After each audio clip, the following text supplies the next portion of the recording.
2 مکان‌های تصفیه شده، 5 مکان تصفیه شده. بریم برای شماره. مثلث برمودای ایران، ریگ کویر مرکزی. تو دل کویر، دشت کویر، جایی هست که بهش میگن ریگ جن. یه بیابون خالی بی رحم و مرموز، اونقدر خطرناک که بهش لقب مثلث برمودای ایران دادن. قرن‌هاست کاروان‌ها، عشایر و حتی کاوشگرای حرفه‌ای ازش میترسن. میگن اونجا آدم‌ها، شترها و ماشین‌ها بدون هیچ ردی ناپدید میشن. نه استخوان، نه وسیله، نه رد پا، هیچی به جا نمیمونه. کسایی که جرأت کردن برن گفتن خودنماها دیوونه میشن. GPS ها از کار میافتن و از دور نورهای دیده میشن که میان و میرن.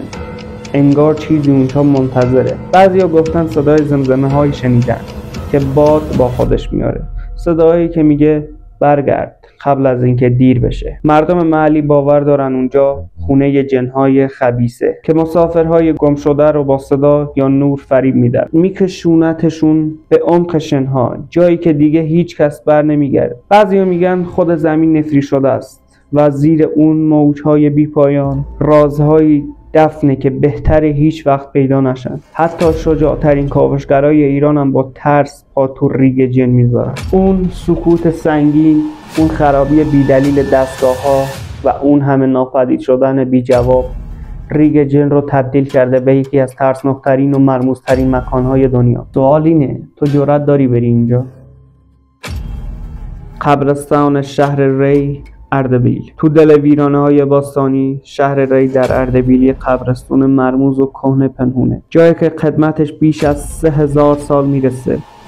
اینجا پر از مجسمه‌های سنگی عجیب، شکل‌های انسانی با چشمای تو خالی که به نظر میرسه مستقیم بهت زل زدن. میگن این پیکرها نگهبان روح‌های مردن، محافظهایی که نمیذارن هیچ روحی از آرامگاهش فرار کنه. افسانه‌ها از این نفرین تاریک حرف میزنن. یه نیروی سیاه که بین قبرها پرسه میزنه و هر کسی شب نزدیکش بشه رو دنبال میکنه. مردم گفتن شب هنگام صداهایی از بین سنگ‌ها میشنون، نجواهایی که معلوم نیست از زنده است یا مرده. بعضیا سایه‌هایی دیدن که بین قبرها حرکت میکردن و بعد ناگهان ناپدید شدن. حتی باستانشناسایی که اونجا تحقیق کردن گفتن ابزارشون یه دفعه غیب شده. احساس میکردن یه چیزی داره نگاهشون میکنه و بعضیا هم به طور مرموزی مریض شدن. شجاعترین بازدیدکننده هم وقتی از قبرستون شهر ری میان بیرون یه حس سنگین با خودشون دارن، یه ترس خاموش که تا مدت‌ها راهشون نمیکنه. میگن اون حس دلهره‌ای که بعد از خارج از قبرستون باهات میمونه بی دلیل نیست. انگار یه چیزی خیلی قدیمی و دیده نشده هنوزم اون زیر زنده است، منتظر یکی اشتباه کنه و نزدیکش بشه. سوال اینه جرأت داری بین مرده های فراموش شده شهر ری قدم بزنی؟ شماره 3 قنات‌های گناباد، رازهای زیرزمین. زیر شهر باستانی گناباد یه 1000 توی زیرزمینی وجود داره. یه شبکه تاریک از راه آب‌هایی که مردم بهش میگن قنات گپ، راه‌هایی که از دل خاک میگذرن و اسرار 1000 ساله خودشون رو پنهون کردن. این قنات‌ها بیش از 2500 سال خدمت دارن، یکی از قدیمی‌ترین و پیشرفته‌ترین سیستم‌های آبرسانی دنیا. ولی چیزی که مردم ازش میترسن نه تاریخچه‌شه نه چیز دیگه، بلکه اتفاقای عجیبی که اون زیر رخ داده. کارگرایی که رفتن برای تعمیر قنات گفتن صداهایی شنیدن و صداهایی از دیوار می اومده، نجواهایی که معلوم نبوده از زنده است یا مرده. بعضیا حتی سایه‌هایی دیدن که تو تاریکی حرکت می‌کردن و درست جلوی چشمشون ناپدید شدن. بعضیا با وحشت فرار کردن چون شنیدن یه نفر داره از اعماق زمین فریاد میکشه، صدای شبیه ناله ارواح که سالهای پیش اون زیر خاک زندونی شدن. افسانه‌ها میگن این قنات‌ها زمانی یه مسیر مقدس بودن تحت محافظت روح‌های باستانی و هر کی اون نظم رو به هم بزنه نفری میشه یا حتی بدون رد ناپدید میشه. بعضی هم باور دارن جنها توی عمیق ترین قسمت های قنات زندگی میکنن، جایی که هیچ انسانی نمیتونه بره و اگه زیادی جلو بری اونا میفهمن. حتی امروز هم هر کسی که پا تو اون راهروهای تاریک میذاره اون حس لعنتی که یکی داره نگاه میکنه رهاش نمیکنه و همیشه یه سوال با خودش میبره: آیا واقعا همه کسایی که رفتن برگشتن؟ شماره 2 غار هراو یا پراو در شهر کرمانشاه. تو دل کوههای زاگرس یک شکاف سیاه وجود داره که بهش میگن غار پراو، غاری که بعضیا بهش لقب اورست غارها رو دادن چون یه چاه عمودی بیش از 750 متر عمق و وقتی میری پایین انگار داری وارد یه دنیای دیگه میشی. ولی خطرش فقط سکوت نیست، چیزی که از همه بیشتر ترس داره خود تاریکی اونجاست. خارنوردا گفتن وقتی پایین میری اول فقط صدای چکیدن آبه، ولی هرچی بیشتر میری تو صداهای دیگه شروع میشن.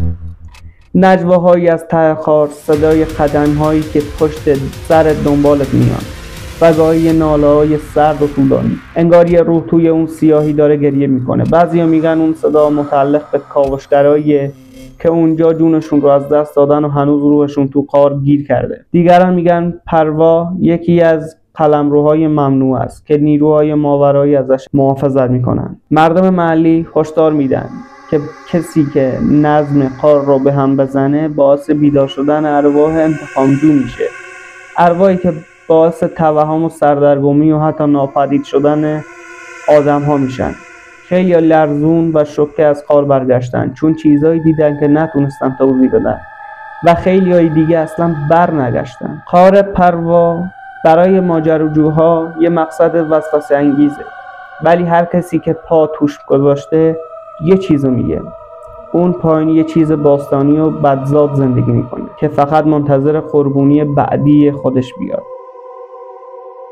شماره 1: دودکش‌های جن. ماهنشان زنجان. وسط کوههای خشک و سنگی زنجانی منظره عجیب از دل خاک بیرون زده. صخره‌های بلند و باریک که بهشون میگن دودکش‌های جن. از دور انگار یه دنیای دیگه است، یه جور سازه طبیعی که دست انسان بهش نخورده یا شاید هم خورده. زمینشناسا میگن این شکل‌ها حاصل آتشفشان‌ها و فرسایش باده، ولی مردم محل یه داستان دیگه دارن، داستانی تاریک‌تر. طبق افسانه‌های قدیمی این ستون‌های سنگی در واقع آدم بودن، روحایی که به خاطر گناهاشون نفرین شدن و به سنگ تبدیل شدن. بعضیا میگن اونها مسافرایی بودن که به زمین مقدس بی احترامی کردن. بعضیا هم میگن روستاهایی بودن که خشم نیروهای ماورایی رو بیدار کردن. شبها که ماه کامل میتابه و باد بین صخره‌ها زوزه میکشه، میگن صدای ناله‌های خفه‌ای از بین صحرا میاد، انگار اون روح‌ها سنگ شده هنوز اونجان و دارن از دردشون گریه میکنن. بعضی حتی سایه‌ای دیدن که بین دودکش‌ها حرکت میکردن، اما قبل از اینکه خوب ببیننشون غیب میشن، درست مثل بخار. چند تا ماجراجو هم گفتن حس کردن یه نفر داره پشت سرشون راه میره، قدم‌های نزدیک و نزدیکتر شده، ولی وقتی برگشتن هیچ کس نبوده. هرچی بیشتر بین اون صخره‌ها جلو بری، اون حس دیده شدن قوی‌تر میشه. یه جور سنگینی عجیب، انگار خود کوها دارن نگاه میکنن. با اینکه مردم ازش میترسن، بازم هر سال خیلی میان اونجا برای هیجان یا شاید برای پیدا کردن چیزی که نباید پیدا بشه. اما حواست باشه، میگن اگه نزدیک غروب بری ممکنه راه خروج رو پیدا نکنی و صدات برای همیشه بین باد و سنگ‌ها گم شه. اینا 5 تا از ترسناک‌ترین مکان‌های ایران بود. ممنونم که ویدیو رو تا اینجا دیدی و لایک و سابسکرایب می‌کنی. برای ویدیوهای بعدی ساب یادت نره.